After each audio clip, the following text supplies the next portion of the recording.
Good morning, good afternoon, good evening. You're very, very welcome. You're always very welcome, but today you're very, very welcome to the Redfellas on a Sunday night where we will be discussing the fallen giants, the end of an era, the end of the Virgil Van Dijk record, the end of Mo Salah as an elite striker, and anything else you guys want to speak about and speak upon. You're all very, very welcome to Redfellas Sunday night, sponsored by yourfutcard.com. Guys, if you haven't already checked them out, what are you waiting for? Let's get into FUT card first, people. These are your FUT card go-to people. Get any design you want. Wow, you can get that Mo Salah goal recreated on a print. Fantastic. Who wouldn't want that? These are your go-to people. Any design, any color, so many different versions. Not only custom-made cards, but you can get flags, banners, and prints. Listen to some of the customers, what they already speak about in terms of how highly they speak of these guys. These guys are the dog's bollocks. If you don't believe me, go and check them out. Chat with them. Anything you want, any size, any print, any memory you have of a goal, you want that on a banner. Any famous saying, the end of an era, Virgil Van Dijk is on his ass. You want that on a banner? Put it up. Get it up. Go into the chat, ask them you want this. And then once you've done that, you type in Redfellas and you get a 15% discount on top. What more do you guys want? Go check out yourfutcard.com. People, welcome to the Redfellas. We've got a bit of a variety, as you can see, but I thought life, what's the saying? Variety is the life. Variety is the spice of life, is it? That's it. Variety is the spice of life. So I've got some regulars on the Redfellas, and I've got a young debutant. We'll get to him. Conroy, hope you're doing well, my friend. Yeah, no, buzzing, Grizz. And I'm gonna grass you up. Conroy actually came on screen with a blue top on, guys. Absolutely brain dead. Like, dude, it was. I told him off. Well, all it needed was Etihad on the front of it, and it was sponsored by Etihad on the front. Yeah, genuinely, I wasn't thinking. I was saying to Grizz, I just came in and we changed my top, just try to get the setup ready for tonight, and I was just like, oh, I didn't even realise. So a quick change. So thanks for that, Grizz. I wish I'd just wore it now because it probably would have been less embarrassing, you know. But it is what it is. But yeah, no, I'm doing good, mate. Easily the best performance of the season today. One of the most tense matches, as it always is against City, to be honest. It was a great experience getting that win. It felt like the longest game in a long time I've watched, to be honest. But yeah, absolutely over the moon. I know we're going to get into it, but yeah, just on top of the world right now. What a result. We absolutely are going to get into it. I'm still actually waiting for people to notice that I've got the war hat on today. It's been a while since I wore the war hat, but today I actually felt like we needed to go to war, and we absolutely did go to war. It was magnificent. A couple of super chats before we get on with the show. He says, Pixelated Pigeon, shout out to Pixelated Pigeon every time. One of my favorite mods as well. Oh my days, that Salah goal was mental. The Alisson pass, the way he turns Cancelo, the composure with the early chance on his mind. Top class stuff. Danny VR says, our player stepped up today. Brilliant. Ole Reds. We were magnificent today. We will get into that. But making his debut on the Redfellas, I've told him to behave himself and act like a red fella now. He's no more a red kid anymore. He is now officially a red fella. Omar, we welcome you to the Redfellas. What a night to make your debut, son. No, I feel like I've deserved this one because I feel like I was the most positive fan building up to this. So yeah, I told you guys. I got to shout out. I got to shout out Omar. This morning he woke up. I don't think he went to sleep, to be honest with you. The way he was tweeting, it was a long Friday, Saturday, right? And he didn't go to sleep because the way he was tweeting was wild. But I tell you what, sometimes when you're intoxicated to the levels Omar was this morning, the truth comes out. And his truth was Liverpool are going to turn up today. Virgil is going to turn up today. Mohamed Salah is going to turn up today. So you preach, brother. You're allowed. This is why I let you on today, because you was the best man today, the best man. Thank you. Yeah, I was one goal away from my prediction. I said it on Thursday. I said 2-0 Liverpool, Salah and Nunez. But hey, Nunez, we'll get onto him. Get your shooting boots on, mate. But yeah, pleasure, man. Excellent. Milo 90 says, please remind Said about that awful Anfield chat tomorrow. I'm going to be shameless, people. I'm going to be shameless. The week hasn't even started yet. Let the night end. And this week will be shameless, Grizz Khan. You guys don't need to worry about that. Cav, you're very welcome back. Hope you're feeling well. I know you haven't been feeling too good, but what medicine? If you wasn't feeling well, I'm pretty certain you're flying now. I'm certainly alive. Yeah, I was a little bit ill the past week, and hadn't been appearing on podcasts and what have you. But I tell you what, I'm feeling better, and Liverpool gave me life today for sure. You know, they gave us that high, which we know they can do, and yeah, I'm over the moon. I'm got a smile from one side of my face to the other, and I'm so happy. So yeah, really excited to chop it up. And thank you again for inviting me on the show. It's not a problem, bro. We all got a smile. Jamie, yeah, man. Welcome again. Had to get you on. How you feeling, my bro? How was you feeling before? How you feeling now? Yeah, you know, it's always amazing to cap off the weekend with a Liverpool win versus Manchester City. Makes it that much sweeter. Before the game, I can't lie, fellas. I was scared. This is a big boy team, a machine, one of the best center forwards in the world. I believe he'd scored in his last 10 games, you know, just something ridiculous. Video game statistics Erling Haaland was putting up. And, you know, there's injuries that have happened in the last week or so. What team are we going to throw out? But as soon as the ball got rolling, it felt like Anfield was up for it. I was up for it. And, you know, I'm very, very grateful that my wife was out of the house because she hates when I start screaming at the television. But there was some screaming at the television and a lot of raucous in my house. So amazing into the weekend with a Liverpool win over Manchester City for sure. It's my mate Ibra, shout Ibra from Luton, big up every time. He says, where do you start with today's performance? And I guess that's the best question. Where do you start, Conroy? I guess you start right at the beginning. The lineups, always the lineups. It's all about lineups and formations and dilemmas and who's injured and who's not. We need to get it right. We need to get the midfield right. Is he going to play? All these questions and permutations that we've been building up all week, and even last night's call-in show. If you haven't checked it out, it was fantastic. We actually built ourselves a bit of optimism by the end of the call-in show and thought we can do this. You know, like the Nutty Professor, the family, when they say, we can do this. We actually convinced ourselves, and it manifested onto the pitch. Conroy selection comes out. James Milner is your right back. Harvey Elliott is in front of him, and Joe, the much maligned recently, Joe Gomez, is your right-sided centre-back. A recipe for a mauling, everyone thought. Or was you any different?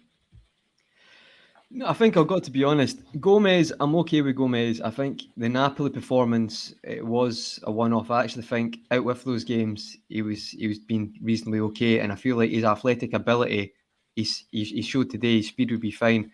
Elliott, he's obviously doing a lot in training right now and in performances in match, played well against Rangers. So you can tell Klopp absolutely rates him so highly to throw him in this match. I've got to be honest, though, I'm not going to be a hypocrite. I'm sure there'll be. That's what I love about you. That's what I love about you. Yeah. Well, Milner, the thing is, as soon as I saw the lineup, I was sitting there thinking, how is it 2022 and we're starting James Milner at right back against, in my opinion, the best team in the world? And against probably the best young player in the world, or right up there with Foden. And it's like, you're just worried, to be honest. And I will talk about the game, but that was my worry. And do you know what? I was actually thinking, I actually feel sorry for Milner. I definitely do, because it's like, he signed that contract to play less, and he's played more, if anything. And I was worrying, I'm not going to lie. I felt like you saw what Foden and City done to him last year, specifically the first goal at Anfield last year, is because of the spacing behind. So I was worried, but you know what? He proved a lot of people wrong today. He showed all that experience he's had for his career and his ability. People knock Milner a lot on his ability. Milner has played several positions and performed very highly at them as well. So fair play. He shut a lot of people up today. And do you know what? I was really, really happy for him. But that was my worry going into the game. I thought, do you know what? Fabinho, Thiago, I feel like Fab, not had a great season, but I felt like he still got a performance. Obviously, a year ago, 6 months ago, he's one of the best DMs in the world. So I felt like they could get through it. I was quite happy with the rest of the team. But that was the one area I was worried about. But you know what? Proved me wrong. So it's great. Holmes, I'm not going to be a hypocrite as well, like Conroy. In the WhatsApp group this morning, but hopefully Conroy will back me up on this. I did say I'm worried if we play 4-3-3 because we won't have enough firepower and creativity, or penetration, I should say. But Jurgen Klopp, even though there was more than a few moans and groans about the Milner and, on the right back situation. Definitely. Yeah, the Mo Salah through the middle kind of had a few people thinking, we can definitely cause them issues, right? Yeah. For me, straight away, when I saw that, I was like, okay, fair enough. You've just got to take it on the chin, right? We knew Trent wasn't going to start. It was a shock to see him on the bench. We knew Khanage was likely out. So it's one of those where you sort of just got to take it on the chin, which is what my sort of mindset was to it. Just on James Milner, man. He took young Phil Foden out of school and brought him to the school of life today. I call it the school of life because that was the most experienced performance you could possibly imagine from James Milner. But on the starting lineup and just within the first minute of the game, I was happy to see that we'd actually been a bit flexible and that we'd started in a 4-4-2 defensive shape and said, all right, we almost conceded.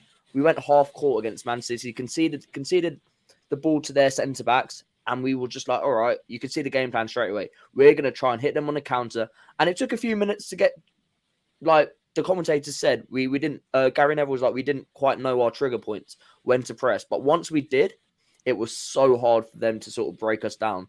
We looked threatening. I think, I don't want to go into it too much, but I was just so happy to see that Klopp had actually adapted and had changed the game plan instead of sticking to his stubbornness, which sometimes, as we know, can be a sort of criticism of him. So for me, it's it was just I was just happy to see us do something different and adapt to the game we're playing instead of trying to force and push a specific game plan, which clearly hasn't been working all season. Guys, there's close to 430 of you in here. 130 likes. Not on a light like this anyway. Get smashing, get liking, so we can spread this to as many people as we can and rejoice and celebrate. Because these days, these kind of games and performances, Cav, from the crowd, from the fans, from the players, from the coaches, has been very far few between. We've been asking, like Om said, a variety of ways of playing.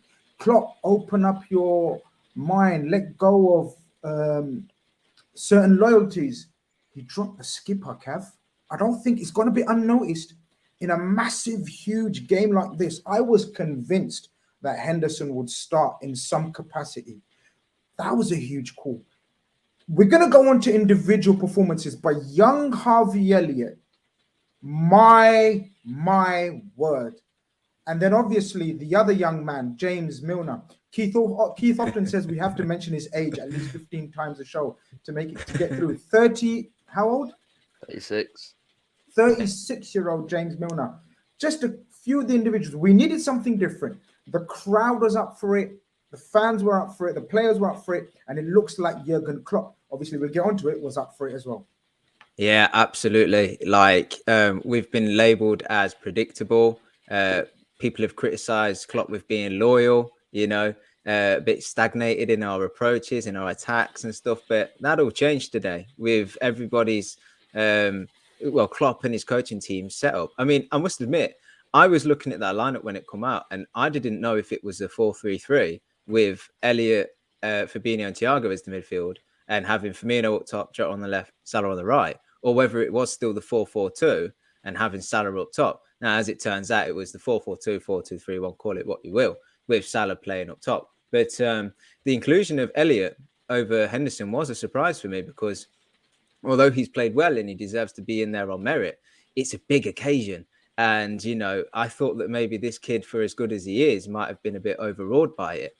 Obviously, it plans out that wasn't the case, and he handled the game exceptionally well. But it was nice seeing the lineup and not knowing which way we were going, because of course that means that Man City and whoever the opposition is are doing exactly the same, you know. And if they don't know what the formation is, what the tactics are, then that puts us in even better stead that we can catch them out. And we'll go on to the first half. I think we did exactly that, you know, and now we've got another way of playing, another setup that looks to be really positive for us moving forward. So I was really pleased with Klopp today. I think he sort of got out his own headspace, dropped his kind of stubbornness, and really focused on this game and how he could attack it. And I think he almost got it done to perfection. Jamie, we know that you're a coach of young lads team as well.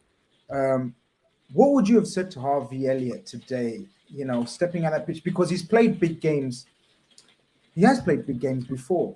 But I think in terms of the team's confidence, like low, going into this game, probably one of the best teams in Europe, the best team in Europe, probably one of the best left sides in Foden and Silva on that side, and then Haaland drifting out there as well from time to time. And then he's replacing the skipper. That is some pressure, like Cav says, to give a young lad. What would you have said to him? Or would you have, someone like him, do you think you need to say much to him? Because to me, the guy, or the kid still, I'm not going to call him a man yet. I'm still going to call him a boy. The boy, he's just so confident. I love him. Yeah, I think a lot of the design of this lineup was tactically trying to focus on Harvey Elliott's strengths and then subside and take away from the aspects of his game that haven't fully developed yet, right? Where, you know, for the first time, it feels like this season, we have a pretty strong midfield rotation. We have two senior players in there, Thiago and Fabinho. And so both of those lads can handle a lot of the dirty, gritty work, which obviously at Harvey's frame and his age, he's not necessarily the most astute in that aspect yet. And so he's coming into these little pockets with which Fabinho and Thiago are occupying the space in the middle of the park where he could really operate. And I saw several times where there would be a melee of confusion, and he was so precise in coming in just at the right time to make a tackle, an interception, an interference. And, you know, dare I say it, he had aspects of Bernardo Silva's game in his game where he was so absolutely to the point where he was an ultimate pest. And that's the thing that I think Harvey Elliott will have to develop and cultivate, because with his frame and his characteristics, he's never going to be a domineering 6 foot tall center midfielder who's going to go into these aerial battles, these duels, but pick and choose the moments to pick and pop and to get into those spaces, cause havoc, use your touches, and then recycle the ball, which I thought several times the change of maybe several weeks prior of slowly building up and trying to rotate out to one of the outside left backs was catalyzed by Harvey Elliott coming into these spaces and getting it straight up the field into these lanes and channels for Bobby or for Mo, depending on where Jota was in the field. So it was an immense performance from Harvey. But let's also not forget the credit to Klopp to make these tactical adjustments, because I think it was night and day seeing him playing this formation versus in the 3 in midfield with the 3 up front like we had previously seen. So kudos to Klopp, immense performance for Harvey Elliott. Just a couple of super chats that I need to get through before we come to Conroy. Of course, my partner in crime. When I say crime, I don't mean proverbial crime. I don't actually mean crime before people look for us. Yeah, just my brother Sass. He goes, I'm so buzzing. We got a Liverpool back on and off the pitch today. Now let's kick on and start our season. You'll never walk alone. Big up Sass every time. AJ says, big up Grizz. I hope you messaged Fuad from the call-in show. The Arsenal fan. His positivity rubbed off on us watching, and the prediction was spot on. I will give him a shout. An Arsenal fan shamed us up last night. He came on the call-in show. I said, he goes, I'm telling you now, I've been watching Liverpool, even an Arsenal fan, over these years, and Anfield, and you guys raise it when it counts. Big up him every time. Amir Sahib says, massive game, big 3 points. Fight for the top 4 continues. Darwin had Salah wide open. Wish he passed. We all wish he passed, but we'll get to that. Conroy, the game starts off. Sorry, just one last super chat before we move on. Lads, I reckon we should stick. Of course, now we're going to get these shouts. Lads, I think we should stick with the 4-4-2 or the 4-2-3-1 from now on. It suits all of our attackers and Kall, Elliott, and Jones. All we need now is 3-4 animals for the double pivot, and we've got our Liverpool 2.0. I couldn't agree with that more, but we'll get everyone's opinion on that, not just mine and yours, LFCL. Yo, what's good? Finally, we can say Liverpool. This brother has been sending super chats, and I always have to say to him, not Liverpool, bro. But now we can say it's only taken Liverpool. 2 months. It's only taken 2 months. It's only taken 2 months from now. Nunes' decision-making was horrendous for both Salah and Carvalho. We will get onto that. I appreciate the love and support. Conroy, by the time the game starts, I'm nervous because as much as we think, it's not a free hit, but you know what it's like, right? It's City. We're not playing well. Let's just put on a show. Let's not get embarrassed. Let's not give fuel to the fire and the accusations of dead. This team's dead. X is dead. Player Y is dead, right? I thought both teams started off fantastically. There was a bit of working out what's what and what's not, but I thought both teams were playing on the front foot. It was a proper Barclays game of football, wasn't it? Yeah, no, I think so. I think at the start, Grizz, first 10-15 minutes, as Cav said about the formation and shape, it's quite funny because I think the commentators were saying that as well. It took them about 5-10 minutes to work out how Liverpool were adapting, as you said, when attacking and defending. And I feel like we started, very, very well, trying to press them and kind of into certain areas to win the ball and get a great start. That kind of ebbed off a little bit, and then I think both of us showed our class. I feel like off the top of my head, I've actually forgot the first chance we had, probably the Jota chance, the header that straight at Ederson. That's a big chance.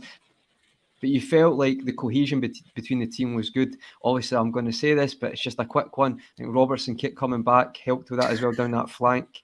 No, you need to speak on him today. I thought Robertson was magnificent.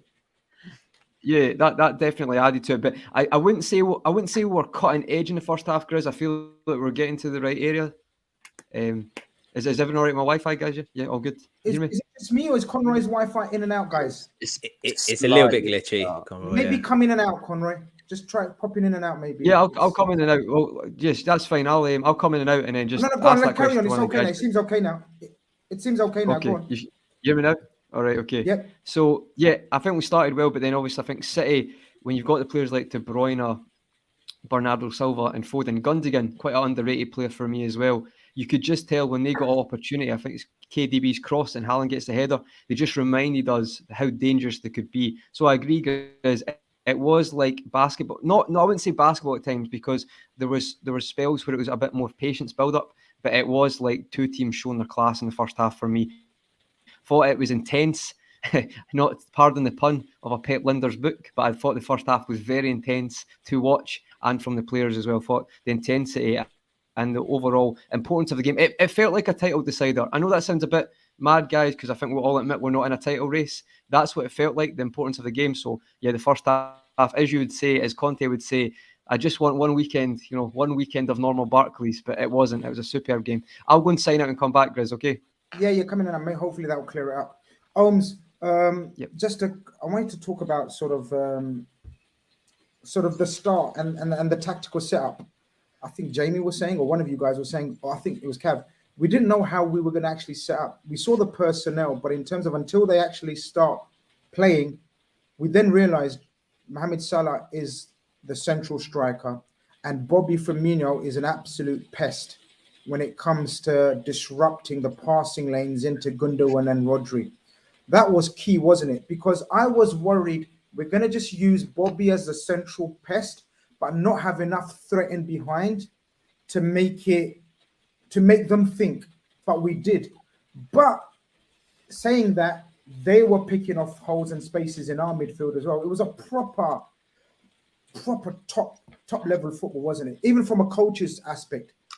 tactically. Yeah, no, I completely agree. I think the first thing that stood out to me was that we knew we were the underdogs, and for the last few years, we have been going toe to toe with Man City, and fair play because we have had the team to do that. I reckon it was so much wiser to do what we did today. It reminded me of a very early Jurgen Klopp team, 15, 16, 16, 17, 17, 18, when we used to play Man City and we used to concede the ball to them. But Firmino, he was always the guy that sort of bounced back on their Rodri, their Fernandinho, their sort of defensive midfielder. And he was an absolute pest. Like, him and Jota were absolutely everywhere. Elliot as well. Thiago. All our players had that bite about them that was needed. Like, in games like this, you have to be ultra aggressive and ultra, like, in there. You cannot give City time and space to turn because they will punish you.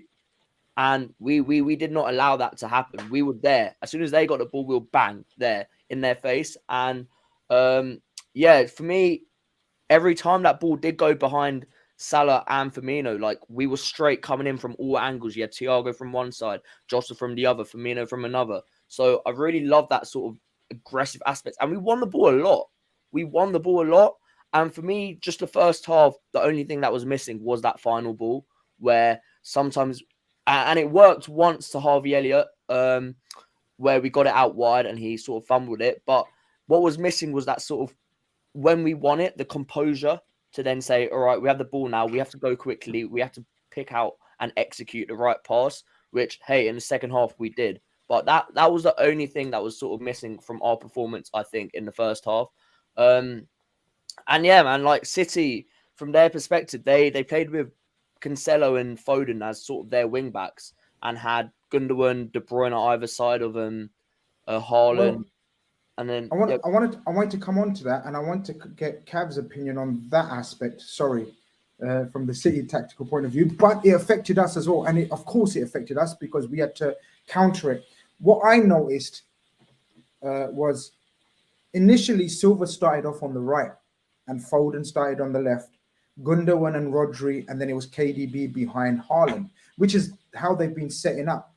But I think very quickly when they realized it's Elliott and Milner, instantly what I saw was not only Cancelo and Foden, but I noticed Silva just stayed on that side and tried to create overload after overload.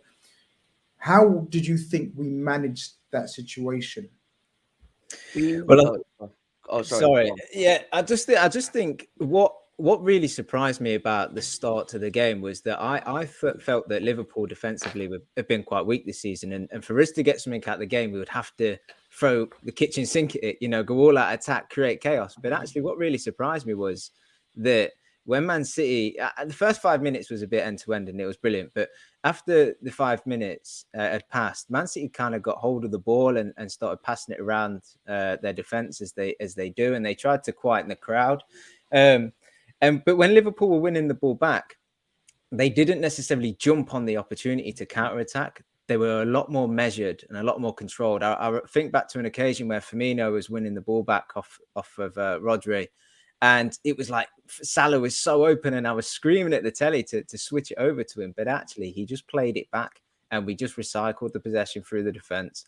And then we just picked our moments to go forward, which really surprised me because I thought we would be going gung-ho. But they wasn't. There was controlled. There was measures. And I think that Pep, going into this game, thought that they would get at us. When we create chaos and we're all out attack and the fullbacks up the pitch, what can tend to happen is in the counter press, players start losing their position. They start going roaming a little bit. They get caught out. People start filling in for each other. And there's spaces that open up in the pitch. And I think Pep was looking to exploit them spaces, but they never really happened because Liverpool were controlled when they got the ball back. And I think that's where Pep then began to mix it around with moving Bernardo over.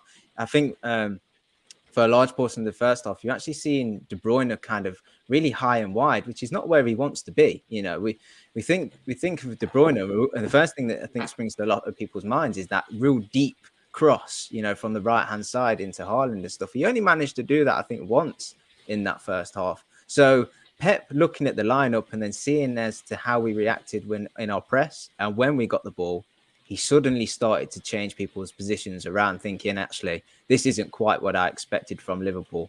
And it was great to see, because that for me was the first win for Klopp over Pep, tactically. You're spot on, Jamie. I think Cav's made a very good point there in terms of we weren't hectic in terms of our counter-attacking.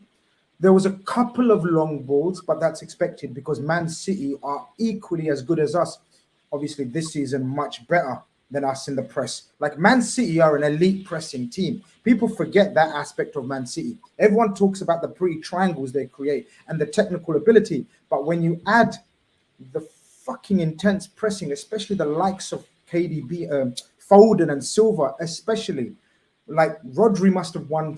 I read a stat. He won 7 tackles in that first half himself, like 7 tackles. And apparently that's one of the highest ones in the first half. But I loved, like Cav said, I loved the way we didn't blindly just go for them. We were very calculated in our possession when we received the ball. And I think that surprised Pep. And he continuously tried to do different things. But apart from that, I still call him Alfinger Haaland. Apart from that Haaland header where Kevin De Bruyne picks him up wonderfully, I thought from a defensive structure point of view, we laid the foundation to go and attack them as we would later on in the game. Yeah, no, I think going from City's back to front to talk about our counterattacks, one of the most important things to remember in this game for context is Stones isn't playing, Laporte isn't playing, Kyle Walker isn't playing. And so with that being said, City's ability to pass the ball into the pockets of space, starting from the center back position, is highly altered. And so now their line has to push up closer to the midfield where they're looking to find Bernardo, Rodri, or Kevin De Bruyne, where in previous games, when all of these world-class passing defensive players are there, they can start their attack from goal kicks. Literally, it's unbelievable. And so with them being much closer, the space in behind was absolutely there for the taking. And I mean, we saw it several times in the game where Salah was lining up with the last man getting ready to go. Jota the same, and it came off a few times. And I think the ability to recognize, look, we obviously have had to make changes based on injuries to our squad. But let's analyze and look at the game from a vantage point of we also have to recognize their injuries and how we can get at that. And I think Harvey was so paramount in his ability to connect play when picking up the ball, if it was Thiago or Fabinho getting stuck in, and then finding one of the players and stretching the pitch and then coming back in. The other thing I want to mention that I saw today for the first time in a long time, which seemed very, very effective, was an outside midfield, a midfield player coming along with either a fullback or one of the forwards who had overlapped to get crosses in through us making triangles and giving give and goes. And I think that this was all in part to the fact that the game for us played to our strengths in terms of when we have space to attack, but not only space to attack, but space to attack going forward, we're an incredibly fast, quick, vicious team. And I have to admit, I have to stop myself and pause for a second when I'm watching these games, because I just have to say it. This is some of the highest level football in the world, maybe ever played. And so it's absolutely amazing to see it on display, especially when Liverpool can win. But an extremely tight tactical battle today that I think Liverpool got the better of. If we're talking about chances, I think we honestly had the better chances. I absolutely agree. Conroy, we go into halftime 0-0. Would you say even? Very even. You know, both teams having a few half chances, but as Jamie said and Cav said as well, the tactical setups on both teams was intriguing, forever changing, trying to wait for the opportunities, weaknesses, lapses of concentration. Both teams were exceptional in that first half in not letting too many chances or too many lapses of concentration happen. But the start of the second half, we have the first gilt-edged chance, don't we? Mohamed Salah gets put through by Bobby Firmino, because that's where Bobby Firmino, I thought Bobby Firmino was brilliant off the ball, but I thought he could have done better on the ball in the first half. But in that second half, he puts him through. Surely your mortgage, your house, your car, anything you own, you put on Mo scoring, and it didn't. It was a magnificent save, wasn't it? Yeah, no, I wouldn't put my mortgage on Mo Salah scoring. I'll tell you that right now. Okay. I would never do that. No, you said that because before. he's missed a lot of chances, scores a lot of goals, misses a lot of chances as well. So he's very clutch, not disputing that, but he does miss. I'd never put my mortgage. For me, you can show me all the stats you want.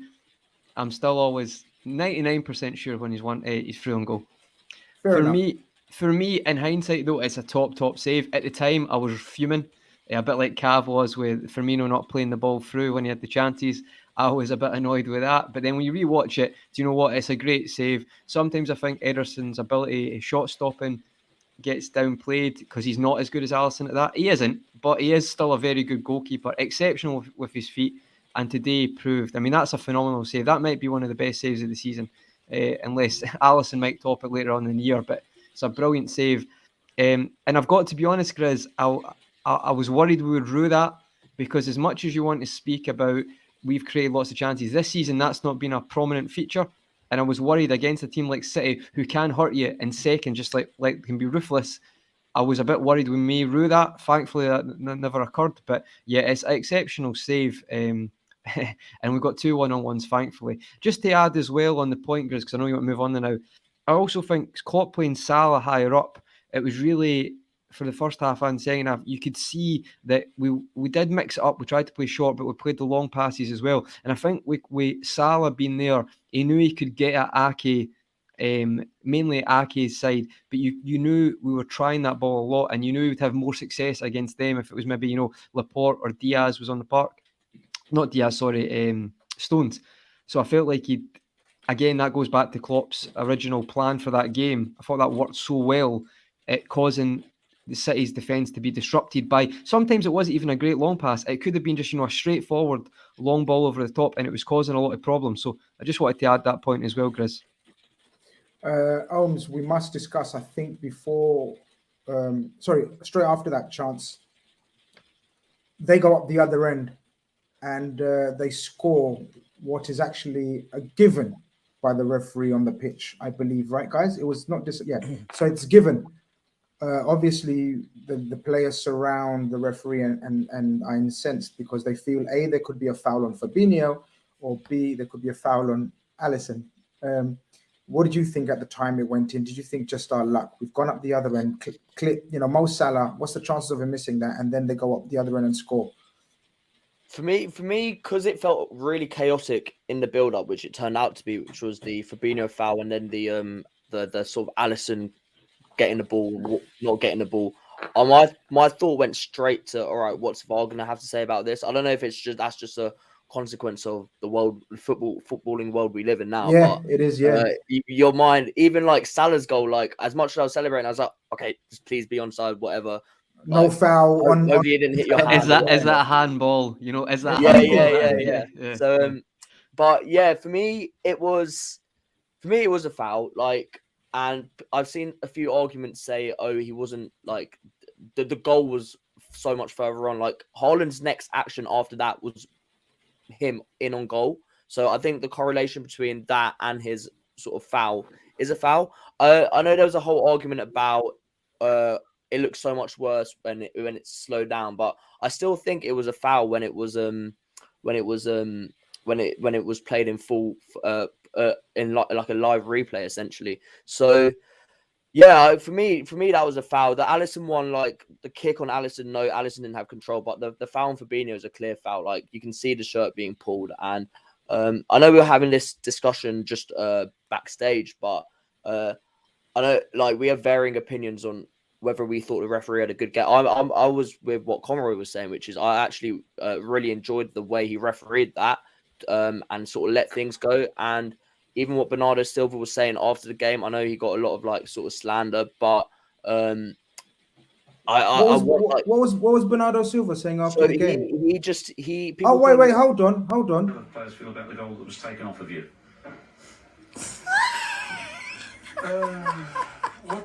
what we expect from the referees is consistency in the decision. Oh my god! And when you go through a path of not whistling little contacts throughout the whole game, you need to keep those decisions and to keep going that way. Exactly. If you want to whistle all of them, whistle all of them. But if you, from the beginning of the game, you're not whistling little faults, and we saw in this game that he was letting us play, which is good, which is fine. Then, if there's a goal, you cannot whistle that soft one. So, yeah, if you want consistency from the referee, you cannot change just because there's a goal, and just because it's a tough decision, you have to make the tough decision and keep the goal. Fair play, the rat. But yeah, so you're saying that you was okay with the referee's performance because he let it go and everything. Yeah, I mean that's how you want it. That's how the Premier League is. That's the big appeal of the Premier League, right? It is the most sort of competitive, physical league in the world. I agree with his point that you want a level of consistency throughout a game. Ideally, you want a level of consistency throughout a whole season, but that's never going to happen. But yeah, I think when it came to a goal and just the fact that I think it was just a clear and obvious objective foul, like I don't understand where he's asking for that consistency. Like, yes, you can't let the game flow, but sometimes a foul is a foul. And Fabinho, if that shirt, well, only Fabinho knows if he went down easy or not, right? But from what it looked like to me, if that shirt is being pulled, Fabinho secures that ball and City don't get that chance. So, yeah, I get the sort of consistency point, and I absolutely hate Bernardo Silva. Wonderful footballer, but I absolutely despise the guy. It absolutely pisses me off. But yeah, yeah, for me, objectively, it was a foul, and I think you're clutching at straws by saying, "Oh, was it clear and obvious?" Like for me, it was just a legit foul. So I'm in disagreement. We're going to get Cavs and Jamie's opinion on it. So you and Conroy are saying that it was fine, and the referee, you like the consistency that he let it play. I think he got decisions on both sides wrong. There were so many fouls on their side and so many fouls on their side. And if it wasn't VAR, we would have been absolutely effing and blinding that foul was given. I thought he lost control in the end. When we get on to at the end, I get the idea of letting games go, but when there's a foul, there's foul. I mean, if you don't think Mohamed Salah was being fouled today, I don't know what game you're watching it. Rodri was allowed 5-6 clean yellow card tackles, yellow card fouls, and wasn't given a yellow card. I think that's exaggerating, Grizz. Come on. I think one or two decisions go away, but how many players don't make a mistake when they go in the park? So you're expecting, if you let it go, there's going to be decisions like that. But you have to have one or the other. You can't say we don't want stop and start football. Then when a ref lets it go, you complain because it's your team. Like, there's got to be. And by the way, it's not Anthony Taylor's fault. The Salah foul, Bernardo Silva. The linesman's got to. That's how is Anthony Taylor's is about 20 yards away. The linesman, that's the linesman's mistake. Hence why Klopp is shouting at the linesman. But like, I just think the thing I don't get is if you have to let it go, there is going to be decisions that are fouls that you're not going to get. Hence why when we got the ball on questionable challenges, sometimes we enjoyed being able to counter City because he let it go. So what I'm saying is, I understand it's annoying, and listen, I am not Anthony Taylor's biggest fan by all means, but it's like there's this mythical balance that people have been talking about for 30 years with referees. It's never going to happen. You either stop and start. And we don't want that, as we've been saying for years. So then the PGMOL want it to be let go. But when that happens, it's like we say it needs to be more that way. I just don't think you're ever going to get that balance. I think you either have to have one way or the other. And that's why I agree with Omar. I can live with us not getting some free kicks. And ultimately, we complain when referees don't get the big decisions. But today, he did get a big decision right with VAR. Last week, we said Michael Oliver got it wrong. But we're still complaining either way. So it's like, a referee's never going to have a perfect performance. So I just feel like sometimes we're so focusing on that, and for me, I'd rather football was like that and live with not getting a few fouls now and again. But we're not going to dwell on it too long. Cav and Jamie, I did promise you guys say I thought he was awful. I think he's an awful referee. I get letting it flow, but a foul is a foul, and cynical foul is definitely a cynical foul. There were cynical fouls on both sides. Even our guys were doing it to them. I just thought it was a horrible refereeing performance. But that's just my opinion. And Conroy and Omar allowed this. Very quickly, we're not going to dwell too much. But Cav and Jamie, anything to add or subtract? I would just say that there was only one real big decision in the game that, other than the scuffle later on, which we'll come on to, it was the disallowed goal, which was only really the big call they had to make. And I thought they got it right. You know, they did what they needed to. The on-field decision was the goal. That's how he's seen it. He got advised to take a look at it because there was a foul in the build-up. He went over and looked at it and he made the right call. So they did their job on that occasion. In terms of the overall game, I was quite happy with letting the fouls go. I get scared as a Liverpool fan because I don't want to see our players get injured. That's my biggest fear. But I also want to see these guys play. And what I really hate is when the game start and there's no flow and momentum. So I'm a bit more on the side of leniency than perhaps a lot of fans would be.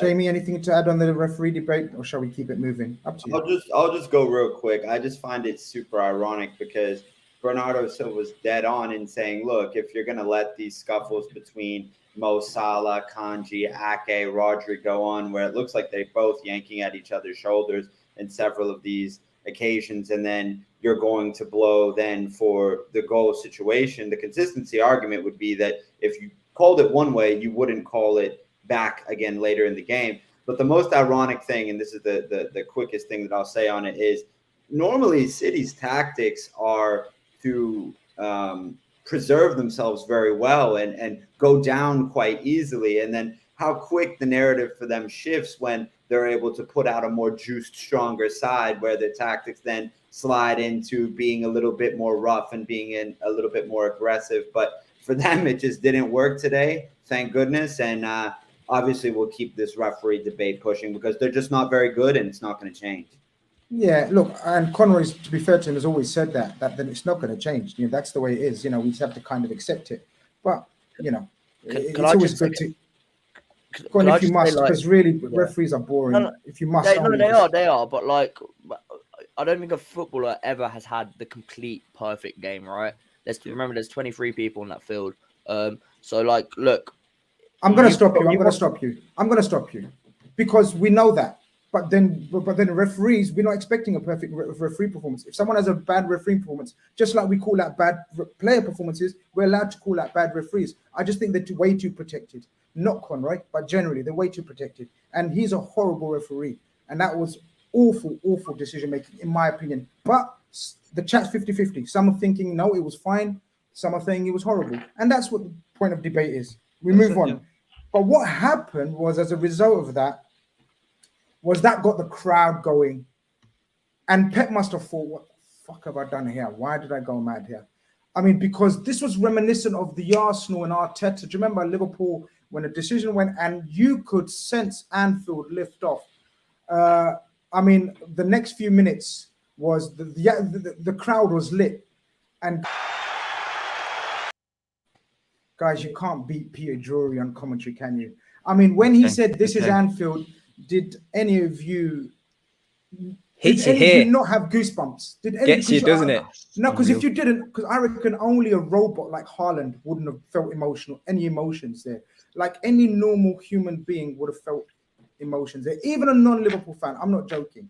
I mean, Cav, I'll go to you for that. I mean, how did you feel? Because I thought this is what we needed. Everything and every media pundit, commentator, opposition fan, right? Anything. Everyone was talking about what Haaland is going to do, what Haaland has done, what Haaland potentially could do to Liverpool and end everything about this Liverpool team.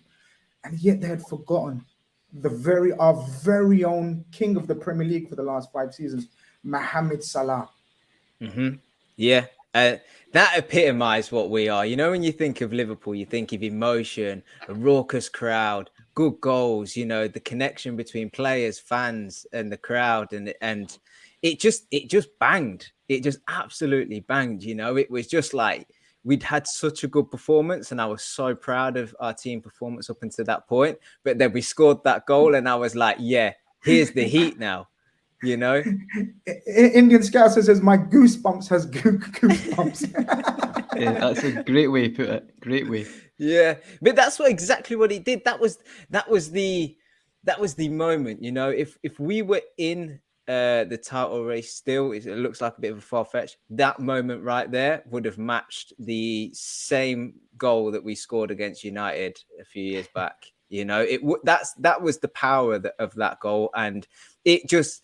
I jumped off my chair and I was elevated and I was over the moon, and it was Salah as well. Like you said, he's the king. He is the king. This is his stadium. No, this is his team, and he's been dormant all season. But today he got played in, I'm not sure his preferred position, but in a position where he can make the impact that only very few players in the world can do. And when that moment came, I was going to say no doubt about it, but he did miss one just a few minutes earlier. But when the second moment came, he was, exceptional. And that was it. That was like the moment where it was like, okay, we are back. This is it now. This is serious. Conroy, did you have any doubts this time round when he went through? No, I still did, yeah. But that was just because, because in the replay, it was such a good save. In my head, I'm just thinking the first time, I'm like, do you know what? Sometimes you have those days. But to be fair, I thought it was an excellent finish. Such a clever finish. In first viewing, you're not sure, but you can see he just lifts it slightly to the side. Very reminiscent, guys, of his first season against Arsenal at Anfield when he heads it past Bellerin on the halfway line, and he whips it actually outside and in. I thought it was a very similar finish. I think it's against Peter Cech, that goal. What a finish. And genuinely, I think people are not talking about this turn enough. Yes, Cancelo is very poor defending. Listen, I think there's been enough said today on the treatment that Trent gets, if there's maybe a bit over Cancelo for his defensive side, because it's never been a massive strong point. Unbelievable going forward. But anyway, that turn, to kind of catch it the way he does, and then I think it rebounds off his knee or his thigh to get that down and then to spin and go the other way is outstanding. I don't think enough people are talking about that. And we mentioned in the past, Grizz, and Cav alluded to the goal against United. He is a player for big moments. Has his clutch moments, and yet again he's turned up. And it was honestly, what a feeling. Genuinely, I actually wish it was Peter Drury on comms, because as the chat said, we're left with Martin Tyler, and I think that says it all. We'll just leave that at that for that. Holmes, how was your feeling when that went in? Man, I went mental, man. That I haven't celebrated a Liverpool goal like that for. And Alisson, another assist. I believe that's two. five. That's two in 2022, Grizz. 2 in 2022. Apparently, that's 5 goals and assists in his Three, career. 4 seasons. I mean, this is insane. Someone's going to pull out a mad stat that it's more than, I don't know. It's more than Grealish, I think. It's more than Grealish, yeah. More than Hazard, more than all these People guys. in the chat, you guys know I'm on the Big Six tomorrow. Give me ammunition galore, you fuckers. Send it to me. I will go in there fully armed tomorrow. So get your wild, wacky, hot stats at me. Sorry, Holmes. Mohamed Salah, clean through. Man, I went crazy. I went absolutely crazy. Like, for me, that second time we went through, I was up. I knew he was scoring. Like, there's no way Salah. Right, Salah, like Conroy said, Salah does miss chances, but he doesn't miss 2 gilt-edged chances in a row. So I was up, and man, it was just nuts. The feeling that I thought straight after was, after I was like, okay, it's a goal, damn, we might be back. We might be back up, because it just had everything. Anfield, Cop End, Salah. Like, we've seen that goal before. We've seen it against Man United, Alisson to Salah. He did the same thing against Norwich. We've just seen it. And if you ever needed a talisman, if you ever needed someone to step up, it was Mo Salah. And he led from the front all game. He proved why he's one of our leaders, one of the guys this team is dependent on. There's a reason he's our highest ever paid player in history. It's because he produces moments like that.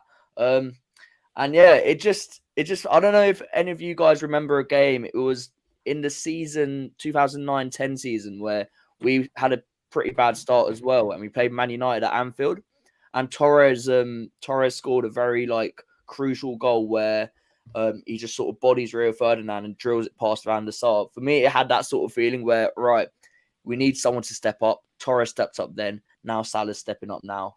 So, man, I was just like, yeah, we're back. And then from then on, Anfield went crazy. And City, they didn't really produce. I don't think they did, Jamie, because what happens then is obviously we've made the substitutions by then. He takes off a tiring Fabinho, who was on a yellow card anyway. But I thought it was much more like the Fabinho that we recognized. And so, it's okay. Fabinho is allowed to have a little rest. Henderson comes in.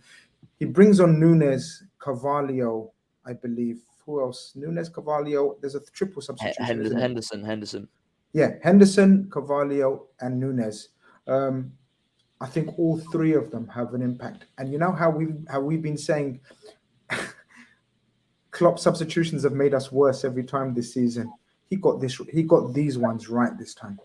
And I thought he was going to get it wrong when I saw Salah's number came up on the board. My heart went off. I'm thinking, he's on a mad one here. But luckily, the right substitutions were made.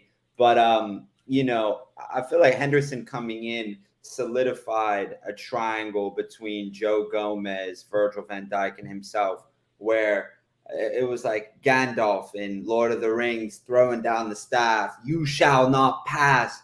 And I mean, we have to go and talk about Joe Gomez because he was absolutely immense today. We will. Okay. Because, Darwin he's so unpredictable. Fabio kind of slides in and was facilitating some of the same role as Harvey Elliott. And there was a couple of times with Fabio where I thought, he looks just off the pace, just slightly. And in the last half a second, he would merge into the play somehow and get himself involved. But if only he could have been 100% with the continuity of the game, I think he would have had slightly a little bit more impact. But I thought that overall Fabio's performance was good, getting into the pockets, getting higher up the field. And Darwin just looks like a guy who, when he has the football at his foot, it looks like he doesn't know what he's going to do before he does it. I mean, he's coming in on the left side in a play where he then goes storming into the center and sends in a shot that's probably 2 meters wide, but it was a great rep to see him get into the channel and run with it. And then there was another play at which he came on where he's on the byline and Akanji's going with him, and then someone's coming over to tie off the space so he can't run into the box, obviously. And he just splits the defenders almost in like a nimble, but yet awkward, baby deer style with those long legs that he has. And baby deer. His motion is going, and Akanji has to stick out a leg there. And there were a couple other opportunities that Darwin had where I think it was the first one. I'm trying to remember. There's someone that he should have squared the ball to, and I felt like he went for a shot. And then the second opportunity, he had Fabio coming for the straight back cutback, and then he sees, I believe, who was making the run on the right. Trent. Yes, Trent. And he of course is like, I'm going to go pick the harder of the two options. Harder of the pass, yeah. But overall, with Darwin Nunez, he is just an absolute repetition offensive monster. The guy looks dangerous every single time he plays. And we're talking about 3, 4, 5 chances that Darwin had in less than, it ended up being almost 28 minutes, but it should have been about 18 minutes. I'm very, very fond of Darwin. I'm very, very fond of Darwin. And I'll leave someone with the Henderson chat, and that'll be my point for right now. I'm very fond of the way you're very fond of Darwin. I'm very fond of the way you call Darwin. And I love it. I want to hear Darwin from you for the rest of the season. I'm going to enjoy it because that means he will have had an impact. Because that's what he does, folks. When he gets on the pitch, he has an impact. Now, Conroy, I know some of his decision-making was a bit wacky, right? The one with Mohamed Salah, whoever has hair, bless you guys, right? Fortunate enough to have hair, must have been pulling it out, right? Or wanting to pull it out, right? We were... Okay, all right, lads. All right, show offs. Fuck's sake. No one likes to show off, all right? But let's all get our hats off. But it's mad. It's mad the amount of chaos he's involved in, this guy. Like Jamie says, on a very short space of time. And it's because, and Jamie makes a very good point, it's about his intense levels of repetition. He's not overawed. He's not tired. He doesn't get disheartened. They were shit, just like the Charity Shield. It worked a treat because they were shit scared of him as soon as he came on. In fact, it was the perfect distraction for them in terms of where we thought, just like the Charity Shield, that they're going to bombard us now and camp us in. They didn't do it because of this guy. He's a one-man wrecking machine. Yeah, no, I think it's a great substitution by Klopp, because the one thing about Nunez, and I think that's why we have selected him, is because he has that aerial presence. He can be that number 9, but he's also got the pace to press, but also give us that out ball, which was, especially on the left wing when he came on, I thought a few times he caused them problems, which was great. I think the way I'd talk about Nunez is he is enigma, he is frustration. He will be successful, I'm sure, but where he is right now, his decision making, it's going to be like that a lot of games. I'm sure he'll do things that you'll be like, how have you made it to this level? And then he'll do other things you'll be like, you're outstanding. But you can see why we've bought him. You can see what he could be. And I know at times that's frustrating for me, especially the Salah one, because that's like a straightforward pass for a Sunday League player to make, to be honest. And, you know, if he doesn't see him, that's fine. But then that's another problem. Why is your head not up? And it's all fine now, guys. But if we draw that game because of that, I think would be a different tone right now. So to me, this is why we've got Nunez. He is a project. He will get there. But until then, there's going to be lots of moments of frustration, because I've seen him in 5 games and I've already shouted at the TV about 20 times because of certain moments. Don't get me wrong. He's still shown me a lot. There's just, see the Trent ball, for example, Cav. I actually think that's the right ball, because I think if Carvalho takes it, it's still he's got to whip it around the defender. I think that's unlucky. It's the Salah one that you can see Salah's reaction. It's like, this is a big boy team now, that you have to step up when these moments are on. Sorry, my cough there. When these moments are on, it's important, you know, and I feel like he will get there. But I don't know if you've ever met footballers like that in the past, where you watch them and you just think, you're a bit of an enigma. Like, you don't know what you're doing. And I think the comment said chaos causes chaos. I would agree with that. But you know what? City's one of the best teams in the world, and he came on and done that. So I think it's good for us going forward. Even though we'll probably lose a few hairs now and again, it is what it is. I still think he's... I'm still looking forward to see what we can do with him and what he can do under Klopp. Absolutely. Stabby Live says 18 minutes, 3 major chances, 1 clear-cut missed chance, and 1 easy pass not taken. Chaos, but we love him. Darwin, I'm going to call him Darwin. Darwin Duck, let's get dangerous. If you know, you know. That's obviously a reference to something. I'm sorry, guys. I'm a bit old for that. I don't know. Does anybody get that reference? Darwin Duck. Darwin Duck. Do you mean Donald Duck? Donald Duck? Maybe. Maybe. Let us know in the chat. Let us know in the chat. Let us know in the chat. Yeah, exactly. Just a couple of super chats that I've missed out on. We're going to get back to it. Sorry. The best left back was left back by Mo, apparently. I mean, that's not talked about, is it, Holmes? Like, sort of this Cancelo. I mean, Cancelo, Trent would have been trending on Twitter. Yeah, but it's fine. Liverpool bad always trends, so it's just you got to take it on the chin, right? Cancelo, he's a baller, right? And look, like I don't know why players get so overly criticized. Your favorite right back also had plenty of mistakes. Dani Alves, man, if the spotlight was on him if he played in the Premier League, damn, he would not get the love he gets. Marcelo, Roberto Carlos, absolute legends of the game. But do you think they were perfect defensively? No, they weren't. So let these guys do what they do. And hey, Cancelo just can't get handle of Salah. Last season, it was the same thing, and this season it's the same thing. Sometimes players just have a thing over certain players, and Salah has something over Cancelo. But it's fair to say Mohamed Salah has a few things over a few players, so it's fine. It's fine. Apparently, it's cartoon superhero. His tag phrase. Don't ever say the Redfellas. You don't learn something new on here.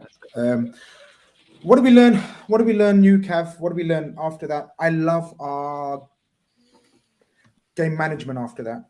What have we been screaming about game management and Liverpool this season? We have been crying our eyes out in terms of where's our game management. I loved our snidey little fouls. I loved our knowing when to keep the ball, when not to keep the ball.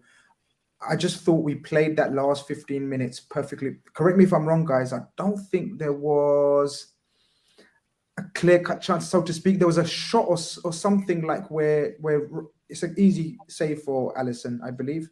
I don't think there's many chances. Or was you still nervous because of the season we're having, because of the way we're managing? But did you have faith this time? Something felt different. Yeah, exactly that. I mean, games gone by this season, I felt nervous when we've, on the rare occasions, been up in the game and trying to hold on to leads. But today felt different. And it was because of, what we'd just seen for the 60, 70, 80 minutes prior, very organized, people up for the fight, and people playing really well. We knew we'd come under pressure, but the subs helped freshen it up a little bit.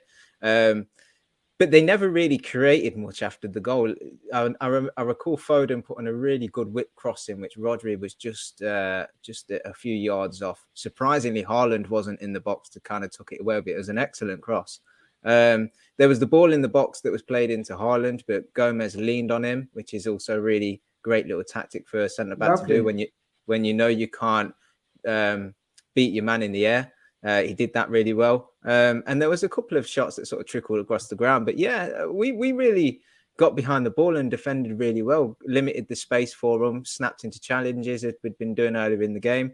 And they were struggling. And I was nervous, but purely just because it's football and anything can happen. But Liverpool instilled that belief in me that we were going to see it out. And I think certain players, and I highlight Conroy's, man, Robertson kind of comes alive in these last 10 minutes. I was desperate for him to be fit for this game, and especially after a well-earned rest and be fit for this game. Yeah, because Conroy Robertson, same thing. We can call him Conroy. We can call him Robertson. Yeah, same thing. Robertson showed me in that 20 minutes cameo against Rangers, he was back. You can instantly tell when he's got that buzz throughout his body, and he was buzzing. Yeah, Cav. I don't know if I let Cav go, because I've spoken about Robertson enough, Cav. I've spoken far too many times. You go, mate. I'll go. You can hear a new voice on Robertson then. Definitely. Exactly that, Grizz. But I highlight this. He was exceptional throughout the game. But in the last 10 minutes, what you need is leaders. And he is one of our leaders. And he's shown that energy. He was still the man that was brave enough to get up the pitch and challenge further up the pitch and get the defense up. And he really led by example in doing that. Because what can tend to happen is you kind of, as we've seen teams, you fall back when you're trying to defend a lead, and then you actually bring the opposition onto you, and then anything can happen. But he was brave enough to push and press even in them final moments. And the other man I'm going to highlight, and this goes back to the question why I kind of felt confident we'd see the game out, was because I've seen Virgil back to wanting to win every single challenge. There was a moment, I'm not sure when it was in the game, where there was a ball up in the air and he literally ran past 4 or 5 men just to make sure he was the guy that headed it. So alongside Gomez's performance, which we highlighted, Robertson's, everybody else's, but Virgil's, we've called him, he's a brilliant defender, but sometimes we say he's a bit relaxed. He doesn't put his head onto stuff. He kind of waits for it to drop, or he doesn't throw himself into challenges. I mean, he was doing all of them things today, which meant to me that I believe this team, no matter how much pressure they were going to be put under for the last 10 minutes, they were ready to defend it. They weren't just going to take what they'd got for granted. And Virgil epitomized that when he headed the ball over the bar that looked like it was going goalward. So the body language and the application of the players today gave me confidence that we could see out this game. And that's the biggest takeaway for me from today. Was there has been question marks about the tactics, about the players, about what this Liverpool team are. Are we at the end of our cycle? Well, today was the confirmation that actually, no, this team, when they want to, can deliver. And that's what we learned from them. So we should have every faith that these guys can turn our season around. I spent all week saying, and not only me, everyone's saying, that if we have any chance, the big dogs have to come to life. Virgil, Fabinho, Mohamed Salah. I thought them three were exceptional today. They really showed, and I think, like Conroy said, they played like leaders. Or was it Cav? But they took up responsibility on the pitch and went beyond. And this is what we needed. There was no way we were going to beat Man City in the form that we're in if these guys didn't turn up to the party. What did you think of Van Dijk's performance as well today? Yeah, proper leader. Like, I know there's a lot of questions about his sort of defending when he's in the box and whatever, because he doesn't really defend in the box much. But those last 10, 15 minutes, we were so compact. We were perfect.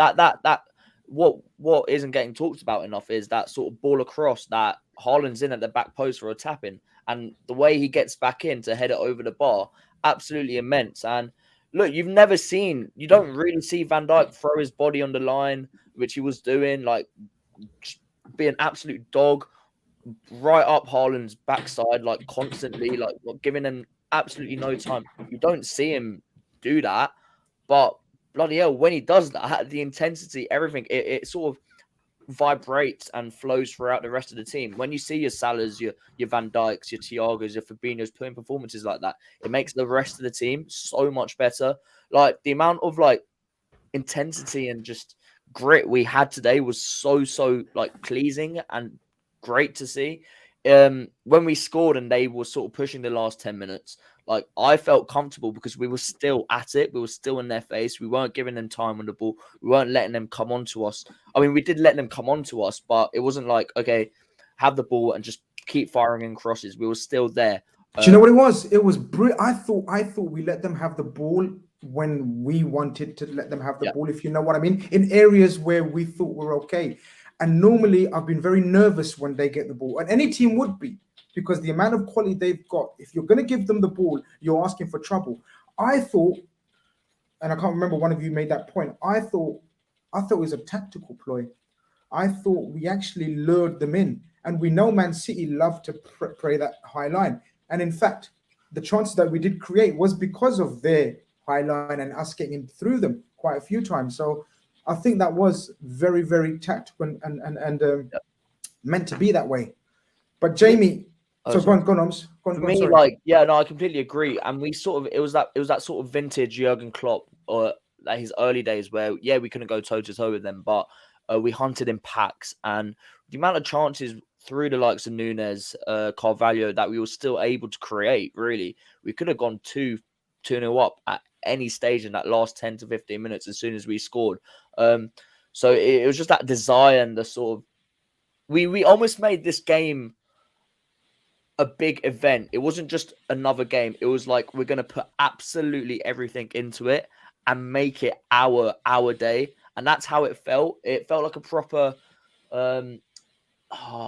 like, do you remember we beat City? I think it was, we beat them 1-0 in 16-17 season. Wijnaldum scored a header. And then 16-17, you must have been about 3 then. How do you remember what happened in 16-17? I don't really know what to make of that, Grizz. 16-17, you know. That was Lallana's cross, wasn't it? Yeah, Lallana left. It was actually on New Year's Eve, mate. I remember it very clearly. Mate, we went top of the league.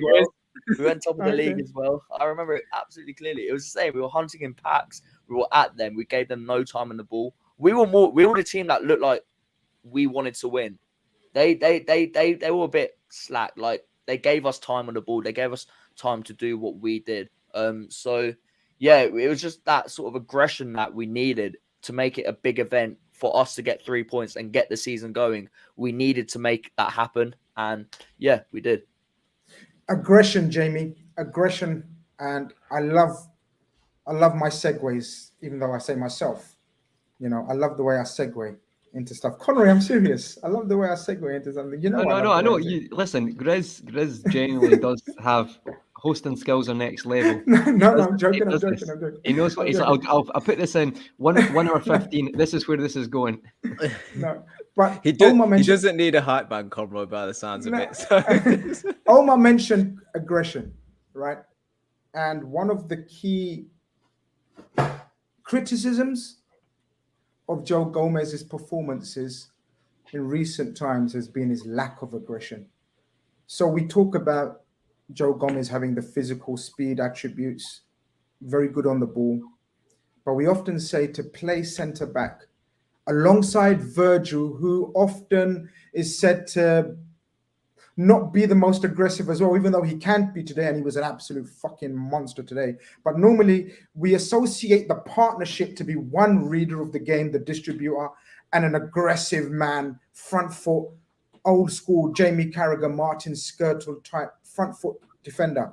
Joe Gomez has been that. Was it 1920, guys, where he was magnificent and elite? Since then, he's had horrible injury after horrible injury, setback after setback. But today, he put all of his attributes and all of his skills and everything that we want from a centre-back, he put that on show today. Joe Gomez. Man, this is such a great feeling to talk about Joe with glowing terms, because he was stellar, not only in his gameplay, but in his mentality and intensity. Because when you go up against a striker like Haaland, right, the main objective that you have is don't let him turn with the ball.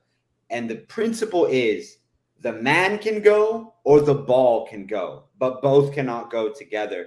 And Joe, absolutely, not one scenario I can remember did he let Haaland get past him with the ball. If I'm wrong, I'm just bigging up Joe right now, because we ended up getting a clean sheet, which feels like the first one in a long, long time, in large part because of his individual battles with Haaland today, where so many times with Haaland, you see him cutting from the middle of the park with a center back on his back, tailing him, desperately trying to get close. And what does Haaland do? A little shake and bake, and that 6'5" frame, probably 200 pounds of muscle, absolute specimen of an athlete, just gets around, and City are rolling the other way. That didn't happen once today with Haaland because of the lockdown defense that Joe Gomez put on Erling Haaland. And that set the tone for the rest of the game, because if you isolate that focal point of City, it makes them now have to go out to the outside to try and break your lines, which, as we saw today with their ball-playing center backs and and outside backs not being there, it gave Joe the ability to lock down Haaland and stagnate their offense. And I think there's nothing more due to Joe than a performance like this, because of how his career has gone, where we all know there is a shining star of a player there, and the cards have just not happened for him.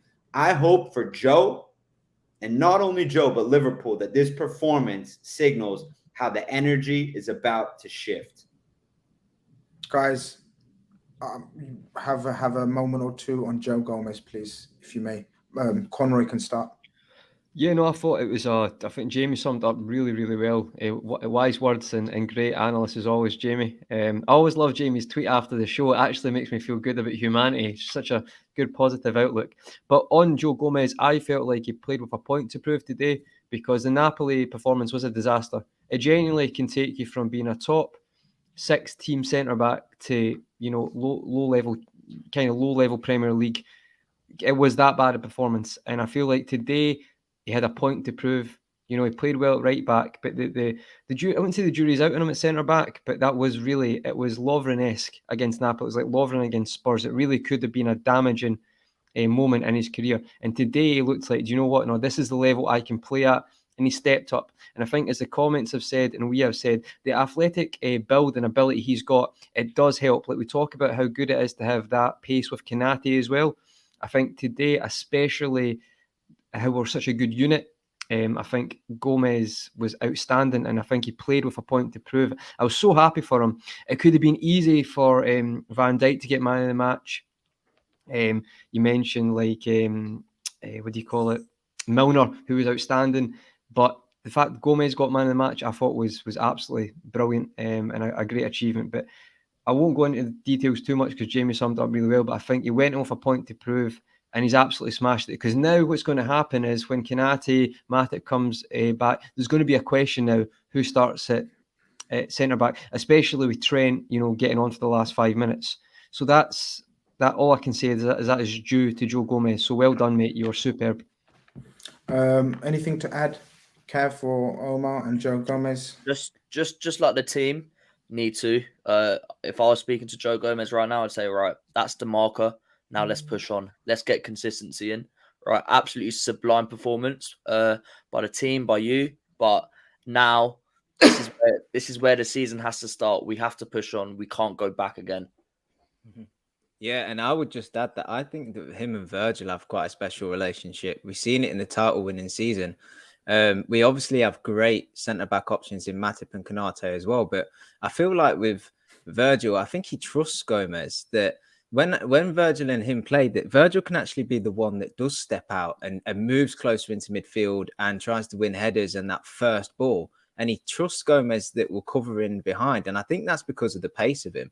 You know, for the big injuries that he's had, he's never lost that yard of pace. So I think their relationship is really quite something special. And yeah, he deserves it. You know, there's a lot of footballers in the world that have a lot of arrogance and terrible human beings in different ways and stuff. But Joe's a real humble, down-to-earth lad. And when you see anything sort of off the pitch with him, you really feel for him the way his career's gone with the injuries and stuff. So he's the sort of guy that deserves a bit of a break and a chance. And that's exactly what he's got now. He's got a chance not only for Liverpool to be in that starting 11, but he has a chance maybe for England as well. So this is what I didn't want. I was going to ask, I don't want this conversation, man, because he's going to get into the England chat.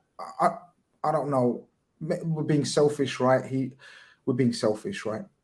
We surely, yeah. Are you saying Holmes let him go to the World Cup if he gets selected? I might be in a minority here, but I've always wanted our players to do well, like with their international teams. I don't know if that's a weird thing to say, but like I want to see, like if we have an England team, I want to see Liverpool representation. Like I know there's the risk of injury, right? But like I still like think about these guys as people. Like this is their dream, right? They want to play in World Cups. They want to do all this stuff. Like go let them earn their sort of reward. Fair play.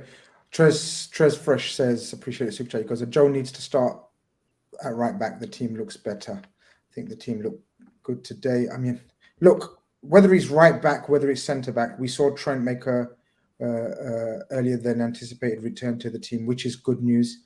Luis Diaz, we know, is out. A few people asking about Diogo Jota. I'm gonna let the big journalists report tomorrow. It's not good news, people. I just want to put it out there. It's not good news on Diogo Jota. But who was brilliant, by the way. Sorry to cut you, Grizz, but just a moment on him. There were moments in that game where Khanage didn't know what to do with him. You know, he was dropping deep, getting the ball, and then just bursting into space. You know, I remember one moment he actually picked the ball up from deep. He turned and he kind of lulled on it for a second, and then he realized he had loads of space to run into, and he just drove through the heart of that of Man City's midfield. I thought he was brilliant today, and it's so sad to hear that he might have a serious injury because, hey, is the left-sided option without Diaz, and now we've got a bit of a problem there. So yeah, that's the main dampener. I'm not even couldn't give a shit about the red card at the end, lads. But Jurgen Klopp, got any comments on that? He's a passionate man. It was a ridiculous situation on the back of a few ridiculous. This is what I mean, though, when I was talking about the referee's mistakes and errors. They were constant, I thought, and Jurgen Klopp obviously thought as well. That culminated in him not giving Bernardo Silva actually doing. I wish Keith was on today because there's a move for that, right? That wrestling move. A DDT. DDT, yeah. What does that stand for? People in the chat. Not got a clue. Just know it. Someone will in the chat will know what the DDT stands for. So please get us. Surely they will know. 100% someone will know because Bernardo Silva attempts DDT on Mohamed Salah, and Jurgen Klopp loses his mind and gets a red card. What happens now with that red card? I think as far as I'm aware, listen, there might be more. As far as I'm aware, if a manager gets a straight red, it's a one-match touchline ban. I will caveat that with the fact that it looked like quite obvious. I know everyone's, my manager tweets up with it, sticking the fingers up, but if that gets looked into, it looks like you'll get more than that, because if that can be proven, it looks quite likely there may be further punishment. And I think, to be fair to Klopp, I listened to his post-match interview and he did apologise. He said it was deserved. I think he obviously went right up to the linesman as they're running. Now, listen, linesperson, sorry. And as I understand, like, you know, emotions get the better, but it probably, I don't, you know, it got to that level and he admitted he made a mistake. And I think it's fair enough. So it's just 1 match ban right now, touchline ban, but we'll see if there's any further punishment.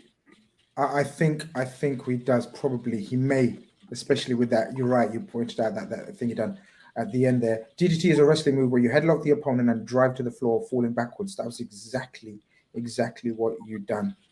What he done. But people, magnificent victory, and as you guys know, and we all agree, it's so important that we continue now. Massive victory. It could have really hurt us mentally if we had lost in a bad way, like a lot of people was predicting and suggesting we will. But instead, we done the total opposite.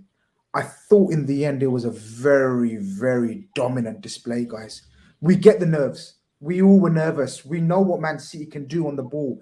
We know what the kind of players they have. But now when I look back at the game, while I was talking to you and discussing it with you, and now I'm going to watch it again because I'm like that. You know, I've got to analyze it properly now. I'm pretty convinced I'm going to watch it again and say, wow, that was dominant. I couldn't give a shit, and we've been there before. We don't care about possession stats and whatever. But in terms of domination, strategically, tactically, mentally, we got them. We got them exactly we want them. And Jurgen Klopp's now unbeaten in 5 against Pep Guardiola. So and that's 3 victories out of those 5. Correct. Yeah. The semi-final, the Charity Shield, and now the league game. And the 2 league games were draws, right? Yep. Yeah. There you go. People, thank you very much for joining me, the panel. People, there's over 60 of you in here. I hope you guys have hit the like button. I hope we're over 400 likes, which is probably one of our best ratios. So big up yourselves. This has been your Redfellas podcast on Sunday night after a magnificent effort. Magnificent win for Liverpool Football Club. Much needed for the morale of the fans, of the coach, of the players, everyone involved. But we must continue this. We must go and get another 3 points against West Ham, which will be a total different type of game.